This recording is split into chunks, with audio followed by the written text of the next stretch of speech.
ഈ ഒരു വീഡിയോ കാണുമ്പോൾ ഉണ്ടല്ലോ, ഒരു ബാപ്പാക്ക് ഒരു മകനോട് ഇങ്ങനെ ഒരു ക്രൂരത ചെയ്യാൻ പറ്റുമെന്ന് നിങ്ങൾ വിചാരിക്കുന്നുണ്ടോ? പക്ഷെ എന്നിരുന്നാലും കണ്ടോ ഈ വീഡിയോ ഒന്ന്. എനിക്ക് രാത്രി ഭക്ഷണം ഇന്നത്തെ രാവിലത്തെ ഭക്ഷണം ഒന്നും മേടിച്ചു തന്നില്ല. ഞാൻ അങ്ങനെ കുറച്ച് ഒരു കുബൂസ് പാക്കറ്റും കുറച്ച് കുപ്പി വെള്ളം മേടിച്ചു, അത് കഴിച്ചു. ഇനിയിപ്പോ ഉപ്പ നിന്നെ സഹായിക്കാൻ പോകും. ഗൾഫിൽ കഴിയുന്ന പിതാവ് ഒന്ന് ഫോൺ വിളിച്ചിട്ടോ നാട്ടിൽ വന്നിട്ടോ വർഷങ്ങളായി.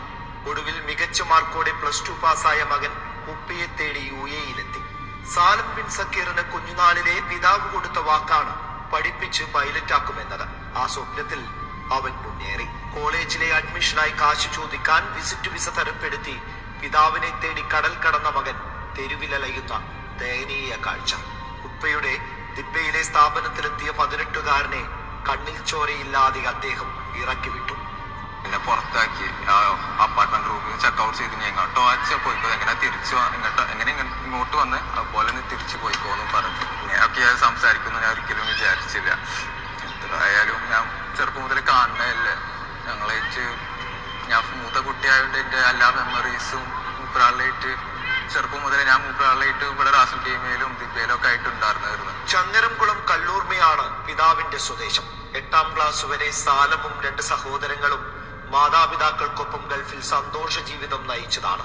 മഹാമാരി കാലത്ത് ഭാര്യയെയും മക്കളെയും നാട്ടിലേക്ക് കയറ്റിവിട്ട ഉപ്പ ഷാർജയിൽ മറ്റൊരു സ്ത്രീയെ വിവാഹം ചെയ്തതായി മകൻ പറയുന്നു. സ്നേഹം വേണ്ട, ഉമ്മയെയും സഹോദരങ്ങളെയും നോക്കേണ്ട, പഠിക്കാനുള്ള കാശ് തന്നാൽ മാത്രം മതി, ജോലി നേടി ഞാൻ അവരെയൊക്കെ നോക്കിക്കോളാമെന്ന് തൊഴുകൈയോടെ പറയുമ്പോൾ എങ്ങനെയാവും ആ പിതാവിന് കണ്ണടച്ചിരിക്കാനാവുന്നത്? എന്നെ എങ്ങനെയെങ്കിലും പഠിപ്പിച്ച് എന്നെ പൈലറ്റ് ആക്കണം.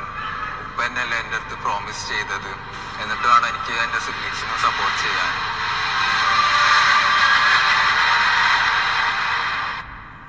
ഈ ഒരു വീഡിയോ കണ്ടില്ലേ? ഒരു ഉപ്പ മകന് വിസിറ്റിങ്ങിൽ വന്നിട്ടായിട്ട് ഉപ്പാൻ്റെ അടുത്തേക്ക് പോയി, ഉപ്പ ഷോപ്പിൽ നിന്ന് ആട്ടി ഓടിച്ച്. എത്രത്തോളം സങ്കടം ഉണ്ടാവും അല്ലേ? ആർക്കും ഇങ്ങനെ എത്തിക്കാതിരിക്കട്ടെ എന്ന് പറഞ്ഞിട്ട് നമുക്ക് പ്രാർത്ഥിക്കാം.